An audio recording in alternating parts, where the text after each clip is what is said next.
प्यारे विद्यार्थियों, सुप्रभात।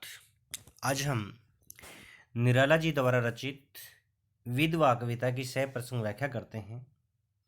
विधवा भारतीय समाज की दीनहीन नारी है। उसी नारी का निराला जी ने बड़े मार्मिक उसका चित्रण किया है। देखो, वह इष्ट देव के मंदिर की पूजा से, वह दीप शिखा से शांत भाव में लीन, वह क्रूर काल तांडव की स्मृति रेखा सी, वह टूटे तरु की छूटी लता सी दीन, दलित भारत की विधवा है। देखो, इसमें इसका प्रसंग इस प्रकार लिखे हैं। प्रस्तुत पद्य भाग हिंदी की पाठ्य पुस्तक अभिनव काव्य गरिमा में संकलित कविता विधवा में से उद्धृत है। यह निराला जी की एक उल्लेखनीय कविता है। उन्होंने भारतीय समाज में विधवा नारी की असह्य और दयनीय स्थिति पर प्रकाश डाला है और पाठकों का ध्यान उसकी करुण दशा की ओर आकर्षित करने का प्रयास किया है। देखो, इष्ट देव जो हमारा पूज्य देवता होता है, मंदिर पूजा का स्थान, कहते हैं दीप शिखासी, दीप शिखा दीपक की लो, करूर निर्दयी काल समय तांडव नृत्य स्मृति यादें रेखा सी, लता सी बेलसी दलित भारत की विधवा है। देखो, वह इष्ट देव के मंदिर की पूजा सी।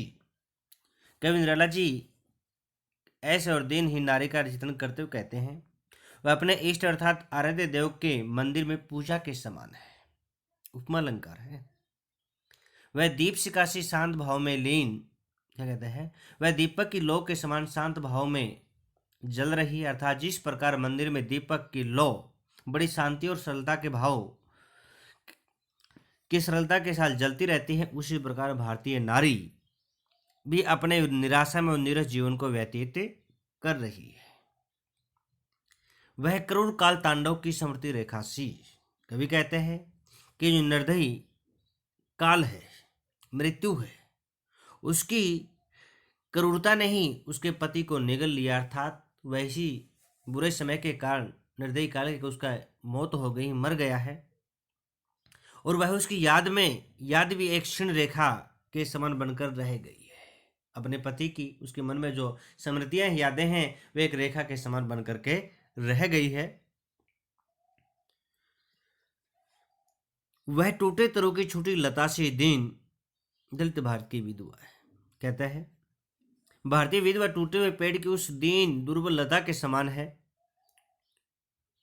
जो वृक्ष से अलग थलग हो गई है। जिस प्रकार पेड़ के टूटने पर उसका सहारा लेकर ऊपर चढ़ने वाली जो लता अलग थलग हो जाती है, उसी प्रकार वह विधवा नारी भी अपने पति के आश्रय से हीन हो जाती है। कवि इसमें यही कहना चाहता है कि यह विधवा नारी दलित और पिछड़े हुए भारत की नारी है। जहाँ पर पति से बिछुड़ने के बाद स्त्री को समाज में कोई स्थान प्राप्त नहीं होता, उसकी स्थिति बड़ी दयनीय बन जाती है। उसके मधुर सुहाग का दर्पण जिसने देखा था, उसने बस एक बार बिंबित अपना जीवन धन, अबला हाथों का एक सहारा, लक्ष्य जीवन का प्यारा वह ध्रुव तारा, दूर हुआ वह बह रहा है उस अनंत पद से करुणा की धारा। देखो, यहाँ पर जो विधवा नारी ने अपने मधुर सुहाग में, क्या कहते हैं, जो मधुर सुहाग है, कहने का अर्थ है कि विधवा नारी ने अपने सुहाग रूपी दर्पण में एक बार अपने प्रियतम रूपी जीवन धन को देखा था। क्या कहते हैं, मधुर सुहाग का दर्पण जिसने देखा था, उसने बस एक बार बिंबित अपना जीवन धन, कहते सुहाग रूपी दर्पण में एक बार अपने प्रियतम रूपी जीवन धन को देखा था। कहने का अभिप्राय है कि विधवा नारी को थोड़े समय के लिए अपने पति का साथ मिला था। अबला हाथों का एक सहारा वहीं उसके दुर्बल हाथों का एकमात्र सहारा था। लक्ष्य जीवन का प्यारा वह ध्रुव तारा, कहते हुए ध्रुव तारे के समान वह उसके जीवन का प्रिय लक्ष्य था। लेकिन आज वह बह रहा है, लेकिन आज वह जीवन धन उससे दूर चला गया है। ऐसा लगता है मानो उस विधवा नारी के अनंत पथ में निरंतर करुणा की धारा प्रभावित हो रही है। कहने का अभिप्राय है कि बड़े दुर्भाग्य की बात है कि नारी के वैधवपूर्ण जीवन जीने के लिए मजबूर होना पड़ रहा है। केवल कुछ समय के लिए उसने अपने पति के मुख को देखा था, लेकिन आज तो वह एक अबला अथवा ऐसा नारी बनकर रह गई है करुण रस से पुलकित उसकी आंखें, देखा तो भीगी मन मधुर की पांखें, मृदु रसावेश में निकला जो गुंजार वह, और न था कुछ बस था हाहाकार। कवि कहता है कि विधवा की आंखें हमेशा करुणा जनित रस से पूरित है। कहने का अभिप्राय है कि विधवा की आंखों में से हमेशा ही आंसू निकलते रहते हैं। देखा था भीगी मन मधुर की पांखें, कहने का अभिप्राय है कवि को ऐसा प्रतीत होता है मानो उसके मन रूपी भ्रमर के पंख भीग गए हैं। मन रूपी भ्रमर के जो पंख है वो आंसुओं के कारण भीगे हुए हैं। मृदु रसावेश में निकला जो गुंजार, कहते हैं भावावेश होने के कारण जब उसके मुख से कभी उद्गार निकलते हैं, कोई शब्द निकलते हैं मातर, वे सवर व्यथा के होते हैं, पीड़ा के होते हैं। वह और न था कुछ था बस हाहाकार। उसके हृदय में केवल व्यथा और पीड़ा की ध्वनियां उत्पन्न होती थी। कहने का तात्पर्य है कि उसके जीवन में केवल दुख और निराशा और पीड़ा ही शेष से रह गई थी। इसके दुख का भार कौन ले सके, यह दुख वह जिसका नहीं कुछ और है। देव अत्याचार कैसा घोर और कठोर है।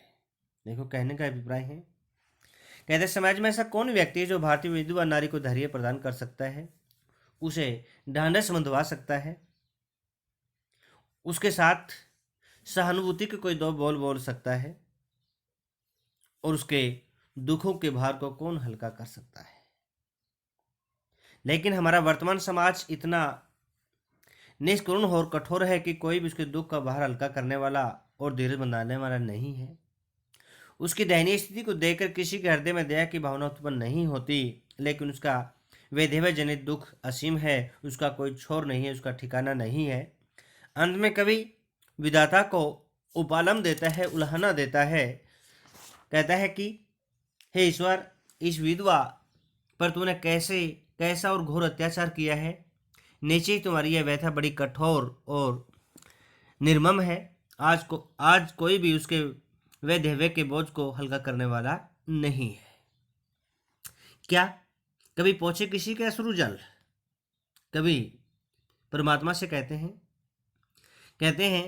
क्या तूने कभी विधवा की आंखों में बहते हुए आंसुओं को पोंछने का प्रयास किया है।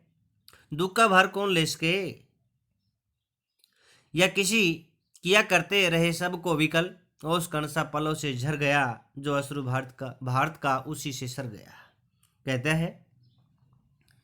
कहता है अगर तुम तो उसको व्याकुल और परेशान ही करते रहते हो। यह कवि मानवीय संवेदना को जगाने के लिए मानव समाज से प्रश्न करता है कि कवि के अनुसार प्रत्येक मानव का यह कर्तव्य बनता है कि दुखी और दीनहीन लोगों के आंसुओं को पहुंचे, उसको सहायता करें और उन्हें किसी प्रकार का कष्ट न दे।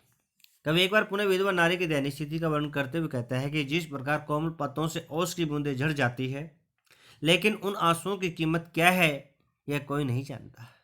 उसकी आंखों से निकलने वाले आंसू केवल उसी के आंसू नहीं, बल्कि वे संपूर्ण भारतवर्ष के आंसू है जिनकी और किसी का ध्यान नहीं जाता। संपूर्ण कविता में भारतीय विधवा नारी की दीनहीन स्थिति पर प्रकाश डालते हुए समाज के कर्णधारों को विधवा समस्या की गंभीरता से अवगत कराने का प्रयास किया है। संपूर्ण कविता संस्कृत में स्तम प्रधान साहित्य की हिंदी भाषा का प्रयोग किया गया है।